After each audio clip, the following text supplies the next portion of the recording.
अगर तुम्हें कहीं अखंड वृंदावन वास मिला है या वृंदावन आने को मिला है तो यहां ये गलती मत कर देना, क्योंकि यहां का पाप भी बहुत जोर का होता है। जैसे यहां 1 रुपया दान करे तो लाखों रुपया के दान के बराबर उसे फल मिलता है। 1 रोटी किसी को पवावे तो लाखों को पवाने का फल, ये धाम है। ऐसे ही यहां छोटा पाप भी पहाड़ जैसा दंड देता है। ये बहुत ध्यान से सुनना, ये बहुत उपजाऊ सिद्ध भूमि है। अगर यहां किसी दूसरे की माता बहन के साथ कोई पाप कर्म की बात सोचेंगे भी तो तुम्हारे सारे पुण्य नष्ट हो जाएंगे। बहुत होश में ये धाम है। इसीलिए बड़े बड़े महापुरुषों ने प्राय अपने जनों को कहा है कि 1-2 दिन जाओ, चुपचाप दर्शन करो, आंख मूंद के वापस लौट आओ, कोई पाप न बनने पावे। अगर यहां वृंदावन में आप आए हैं 2-3 दिन के लिए तो थोड़ा संयम से रहिए। ये कोई आपके पिकनिक मनाने का स्थान नहीं। यहां सुकृत कमाने आया जाता है, पुण्य कमाने आया जाता है, धर्म कमाने आया जाता है, भगवान का त्रिगुणातीत नाम जप करके कृपा प्रसाद पाने आया जाता है। तो यहां बहुत दैन्य रहो, निष्पाप रहो, जितने दिन रहो बहुत सावधान रहो। श्रीपाद कह रहे परदार वित्त परिहरेशु, दूसरे की स्त्रियों की तरफ या माताओं बहनों की तरफ दृष्टि उठाकर मत देखो काम भाव से, पतित हो जाओगे। तुम्हें क्या पता कौन कहां किस धरा की है। तुम्हें स्त्री दिखाई दे रही है तुम्हें, लेकिन तुम्हें पता नहीं श्री जी की किस भाव दशा में वो है, और उसके प्रति तुमने काम भाव कर लिया तो तुम्हारी दुर्दशा हो जाएगी। खिलवाड़ मत समझना। यहां खिलवाड़ मत समझना कि वो खड़े हैं, हम उधर दृष्टि डाल रहे हैं, उनको देखकर मुस्कुरा रहे हैं, चेष्टाएं कर रहे हैं। वृंदा सखी का शासन है, न देखने लायक रह जाओगे न मुस्कुराने लायक रह जाओगे। बहुत होश में। ये सत्संग इसीलिए कड़वा थोड़ा लगेगा क्योंकि ये आपको बहुत अमृतमय परम पद में पहुंचाने के लिए ही हो रहा है। आप यहां खड़े पंक्ति में, सामने माताएं बहनें खड़ी हैं, आप बार बार दृष्टि मिला रहे हैं, बार बार मुस्कुरा रहे हैं, बार बार, उनको कोई फर्क नहीं पड़ना। तुम जैसे मरण धर्मा की मुस्कुराहट का त्याग तो उन्होंने पहले ही कर दिया है। वो प्रिया प्रीतम की मुस्कुराहट में फंसी हुई चित्त वाली हैं, तुम्हारी मुस्कुराहट क्या वहां फर्क पड़ेगी, लेकिन तुम्हें फर्क पड़ जाएगा क्योंकि तुम धाम आए हो। धामवासी जो प्रिया प्रीतम के उपासी हैं, उनके प्रति तुम्हारी जो काम दृष्टि जा रही है तुम्हारा सर्वनाश करने के लिए पर्याप्त है। इसलिए वृंदावन अगर आए हो 1-2 दिन के लिए, 3 दिन के लिए, तो आंखें संभाल के, मन को संभाल के, वाणी को संभाल के, श्रवणेंद्री को संभाल के, तो यहां से माला माल होकर जाओगे। थोड़ा सा पुण्य, थोड़ा सा दान, थोड़ा सा सेवा, थोड़ी सी भगवत भजन की वृत्ति, ये आपके कल्याण के लिए पर्याप्त हो जाएगी। पर यहां होश में, ये कोई शहर नहीं है, ये वृंदावन धाम है, प्रिया प्रीतम का निज महल। जैसे किसी मंदिर में जाकर गलत काम करने की तुम्हारी हिम्मत नहीं होगी। तो मंदिर में तो भाव से भगवान की स्थापना होती, यहां तो भगवान अवतार लेकर सब लीलाएं की है, कर रहे हैं और लीलाएं होती रहेंगी। ये दिव्य धाम है चिदानंद। 84 कोस ब्रज भूमि, कोई कण ऐसा नहीं जहां हमारे प्रिया प्रीतम ने लीला ना की हो, जहां हमारे लालजू लाडली जो खेले ना हो। इसलिए यहां बहुत होश में। और जो धाम वास करते हैं उनको ये सहनशीलता रखनी है कि तुम्हारे साथ कोई भी बर्ताव हो, तुम धाम मत छोड़ना। महत पापों का नाश हो जाएगा तुम्हारे। वो पदवी मिलेगी जो योगींद्रों मुनींद्रों के द्वारा वंदित है। संभाव्यो पिबिरंचि नारद शिव स्वयं भुवाद्यैर्न यः, जिसकी संभावना भी नहीं इन बड़े महापुरुषों को वो पदवी प्राप्त होगी। राधा सहचरी पदवी, प्रिया सहचरी पदवी प्राप्त कराता है वृंदावन धाम। इसलिए आपको बहुत सहनशील होना पड़ेगा। श्रीपाद कह रहे हैं, यदि कोई तुम्हारे साथ ऐसा व्यवहार करता है तो सत्योपदेशे, मैं तुम्हें सत्य उपदेश कर रहा हूं, तुम उसके प्रति गलत व्यवहार मत करना। हे वृंदावनवासी, यदि तुम्हारे प्रति कोई गलत व्यवहार कर रहा है तो तुम उसके प्रति गलत व्यवहार ना करना, तो उसका किया हुआ गलत व्यवहार उसके लिए साप से भी अधिक होगा और तुम्हारे लिए वरदान बन जाएगा, क्योंकि तुम्हारे पापों का नाश करके भगवत प्राप्ति में सहायक होगा। इसलिए महाप्रहारिषु, थप्पड़ दो थप्पड़ नहीं, कोई दो चार लाठी भी मार दे, प्रहार भी कर दे, तो मुझे चुपचाप सह लेना। ये बड़े महापुरुषों ने सहा है।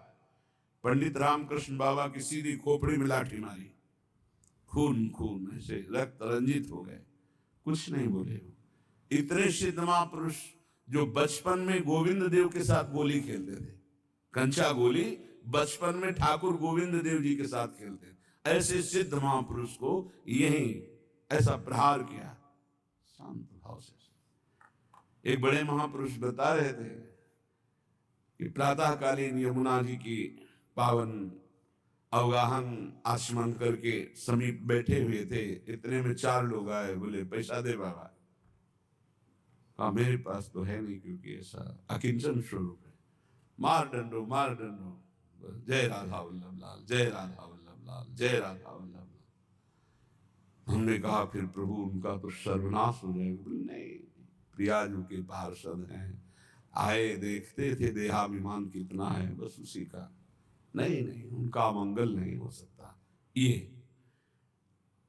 सत्योपदेशे महाप्रहारिषु च, ये मैं तुम्हें सत्य उपदेश कर रहा हूं।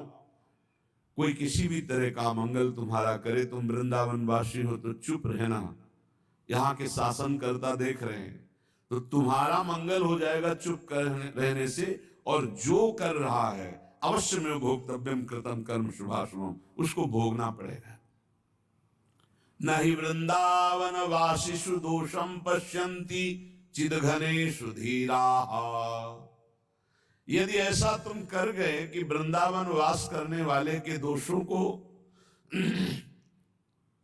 देखा ही नहीं, देखते हुए भी नहीं देखा, वो हमारे साथ वर्ताव कर रहा है, फिर भी हम सह गए, तो बोले चिदघनेषु धीराः, वो धैर्यवान उपासक चिदानंद स्वरूप को प्राप्त हो जाएगा। ये दुर्लभ बात है। हमारे प्रभु देख रहे हैं, हमारे साथ जो विधान होगा अब मेरे प्रभु के द्वारा किया होगा, और जो प्रभु के द्वारा किया हुआ विधान होता है बड़ा मंगल में होता है। चाहे जितना कड़वा हो, वो अंतर में बहुत सुख देता है। तेरा किया मीठा लगे, ये बात उपासक के जीवन में आ जाए तो बस जीत गया संसार। तेरा किया मीठा लगे, हरिनाम पदार्थ नानक मांगे। जिसके हृदय में बात बैठ गई कि तेरा किया मीठा लगे, या जोई जोई प्यारो करे, सच्ची मानना जीत गया संसार को। भाई यही पूरे जीवन सीखना है।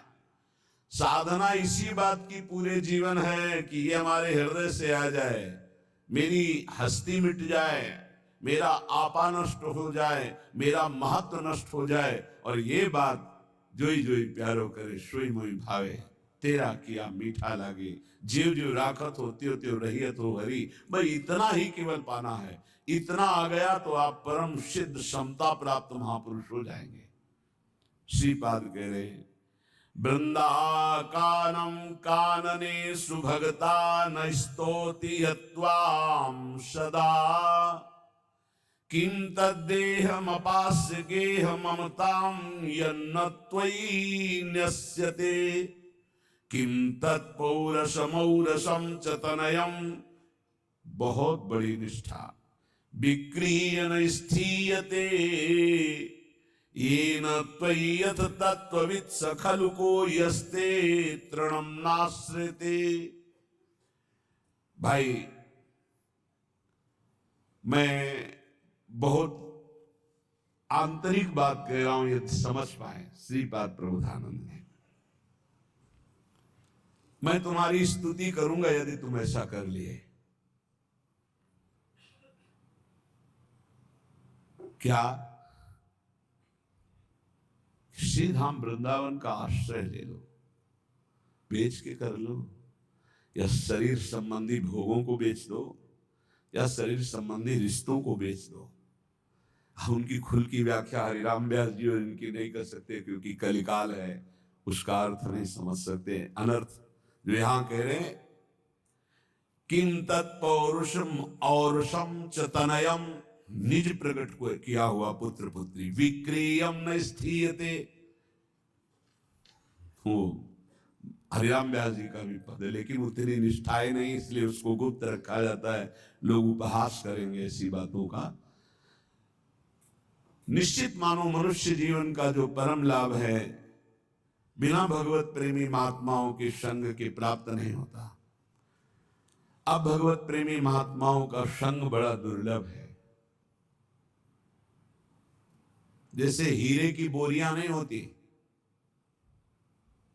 ध्यान रखना, असली हीरे की बोरियां नहीं होती, नकली हीरों की बोरियों की बोरियां उतरती होंगी, असली हीरों की बोरियां नहीं होती कि पूरे बोरे लगे हुए, बोले किसके, बोले हीरो के। ऐसे ही असली भगवत प्रेमी महात्माओं की समुदाय नहीं होते। बहुत दुर्लभ होता है जब द्रवई दीन दयालु राघो तो साधु संगति पाइए। बिना भगवत प्रेमी महात्मा के श्री बिहारेंद्र जी महाराज बहुत ही उच्च कोटि के महापुरुष, नित्य विहार रस में डूबे हुए स्वामी हरिदास जी के परिकर, निज परिकर, वो कह रहे हैं जब ऐसे गुरु की प्राप्ति हो जाए तो भगवत प्राप्ति हो सकती है। निष्प्रेही शिष्य से प्यार करने वाला ना हो,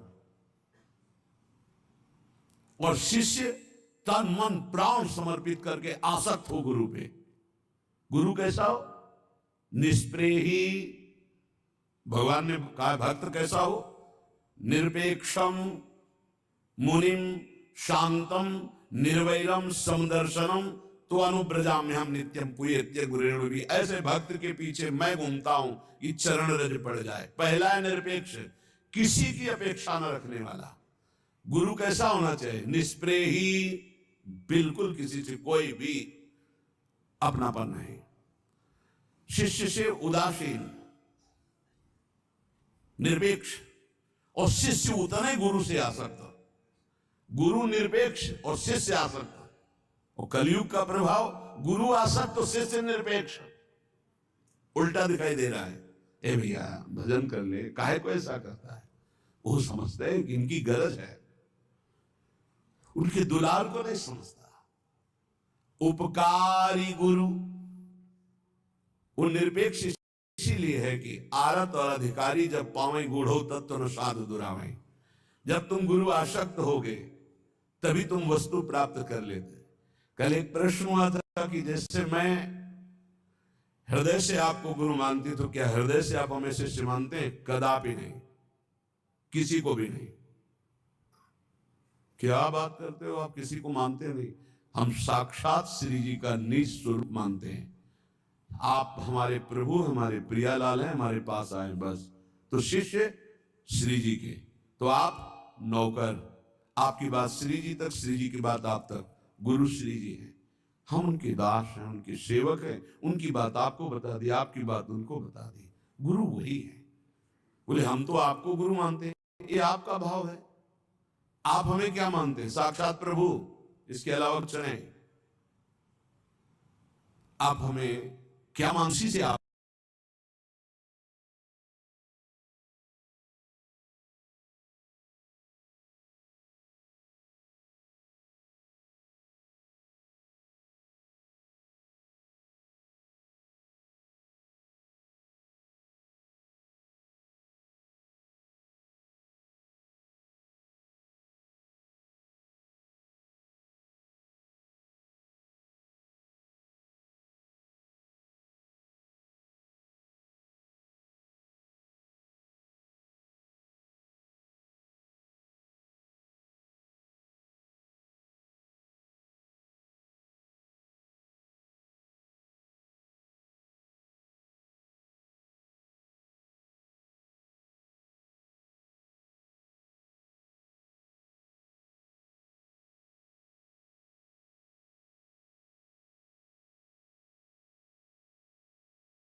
यदि अन्य भरोसा, अन्य लाभ, अन्य चले थे, एक भी कोई आशा नहीं थी केवल भगवत प्राप्ति के लिए। हम सब जब घर से निकलते हैं तो हमारे अंदर क्या भाव रहता है? चाहे जितना कष्ट मिले, भूखा रहो, चाहे पिटाई हो, चाहे जैसी स्थिति हो, आज से मैं पूरा जीवन भगवत भजन करूंगा, भगवान की प्राप्ति करूंगा। कहां गया वो संकल्प जब घर से निकले थे? कहां गया जब गुरु की शरण में आए थे कि केवल भजन के लिए मैं आपसे जुड़ रहा हूं, अब मुझे कुछ नहीं चाहिए, जो है उसी से चलाऊंगा? कहां गया वो संकल्प? कहां गया वो चिंतन तुम्हारा? कहां गया वो आश्रय? खो गया। आ गया रुपया दिमाग में, मारा ना जूता रुपये ने, सब दिमाग के इसको ढीले हो गए, फिर उसी में फंस गए। रुपया रुपया रुपया, ये रुपया का जो जूता है ना, सबके लग रहा है। सिर पद त्राण बजे, शास्त्र सम्मत सिर पद त्राण जूता को कहते, सिर पद त्राण बजे।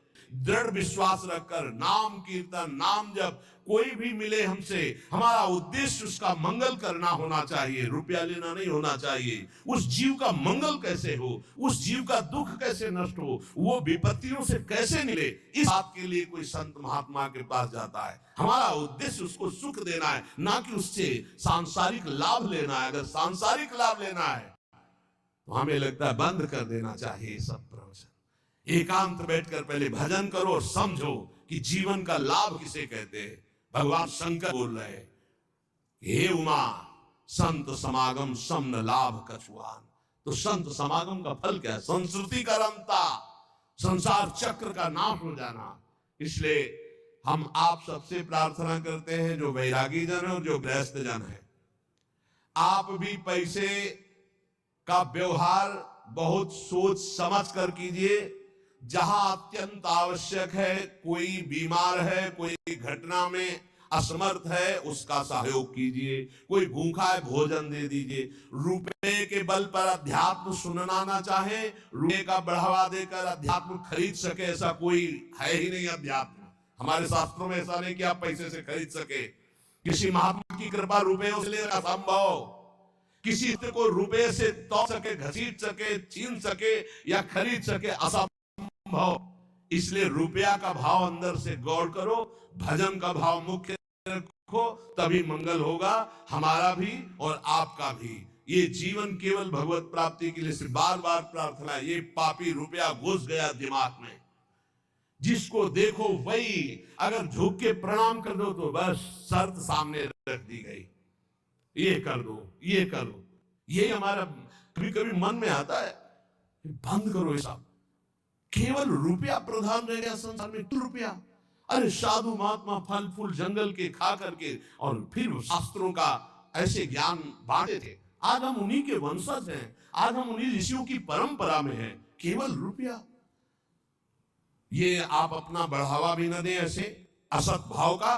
और साधु भगवत मार्ग के पथी केवल भगवत आश्रय रखे। मान लो आज जो सुन रहे हो, कल सुनाने की हिम्मत नहीं होगी और आपके सुनने की हिम्मत एक लाएगा। ये सब लिख रखेंगे नहीं और इनके सुनने तुम्हारे विकार नष्ट हो जाए, तुम सुनना नहीं चाहोगे। कल ऐसा कि शास्त्र सम्मत बात अब कौन सुनता है, कितने ना चाहते। ये कितने लोग बैठे हैं, कितना है? 140 करोड़ भारत में, 140 करोड़। सब छोड़ो, 1 लाख संख्या में अगर बैठे हो ना, तो यहाँ 1 लाख भी सुनना नहीं चाहते। क्या है योग्यता समाज की रह गई? समाज की योग्यता क्या? जिन्होंने प्राणों की आहुति दे दी धर्म पर, नाम पर, भगवान पर, उनको सुनने वाले कितने हैं? और जो नाच पेखना करके उनके देखने वाले कितने हैं? कल ऐसी योग्यता आ जाएगी कि ये जो शास्त्र है ना बोला जा सकता है और न सुना जा सकता है। इसीलिए बहुत दुर्लभ है भगवत प्राप्ति। हम इसीलिए चिल्ला के कहते हैं सुलभ है भगवत प्राप्ति, क्योंकि केवल सुलझना है। भगवान किसी से खरीदे नहीं जा सकते, ना साधना से, ना पैसे से, केवल भाव से। अगर रो दो तो भगवान तुम्हारे हृदय में ही प्रकाशित हो जाएंगे। बिन रोए किन पाइया, लेकिन धनाभिमानी देहाभिमानी आंसू आएगा क्या? नाटक हो सकता है। आर्त भाव से द्रौपदी जी को जब तक किसी अन्य का भरोसा रहा तब तक रोना नहीं आया, भरोसे का बल। और जिस समय देखा सब भरोसा टूट गया, हा गोविंद गोविंद यही वस्त्र बन के बैठ गए। गोविंद को किसी साधना से नहीं खरीदा जा सकता, किसी अर्थ से नहीं खरीदा जा सकता। इसलिए दैन्य बनो और प्रभु के सामने रो कि ये जीवन हमारा व्यर्थ न जाए, भगवत प्राप्ति हो जाए। खूब नाम जप करो। थोड़ी कड़वी बातें जरूर लग रही हैं, लेकिन ये बहुत सुदर्शन चूर्ण है। आयुर्वेदिक औषधि में सुदर्शन चूर्ण बड़ा कड़वा लगता है, तो ये थोड़ी थोड़ी बातें थोड़ी कड़वी लगती होंगी और औरों को भी लगेंगी, लेकिन सच्ची कह रहे हैं सुदर्शन चूर्ण है। अगर खा लिए तो दर्शन ठीक हो जाएगा, आपका सुंदर दर्शन होने लगेगा, सब में भगवान नजर आने लगेंगे। निरंतर नाम जप करो, चाहे जितना बैंक बैलेंस हो यही धर करके मर जाओगे, तुम्हारे साथ नहीं जाएगा। उतने रोटी खाओगे जितनी एक गरीब को खाने को मिले। गरीब को अच्छा खाने को मिलता है क्या? नमक और 10 रोटी तो खा जाता है, तुम 2 रोटी भी नहीं पचा सकते, तुम्हारा लीवर खराब हो गया। आप सोचो, रुपया क्या करोगे? बैंक में जमा, उसको खाओगे तो नहीं ना। खाने वाली चीज में तो शासन लग गया डॉक्टर का। अब जीना किस काम का? न खाने के लिए न भोगने के लिए रह गए, केवल चिंतन फंस गया विषयों में। मरो, अब अगला जन्म फिर व्यर्थ जाएगा। इसलिए राधा राधा राधा, जो मिले रूखा सूखा खाओ पियो, खूब भजन करो और इसी जन्म में भगवत प्राप्ति करो। किसी को किसी भी तरह का नीचा दिखाना या बुरा कहना या कड़ुआ कहना हमारा उद्देश्य नहीं। हमारा उद्देश्य महापुरुषों के वचनों को समझ करके अपने मन को डांटो, इंद्रियों को डांटो, अपनी आदतों का सुधार करो और भगवत प्राप्ति करो। श्री राधा वल्लभ लाल की।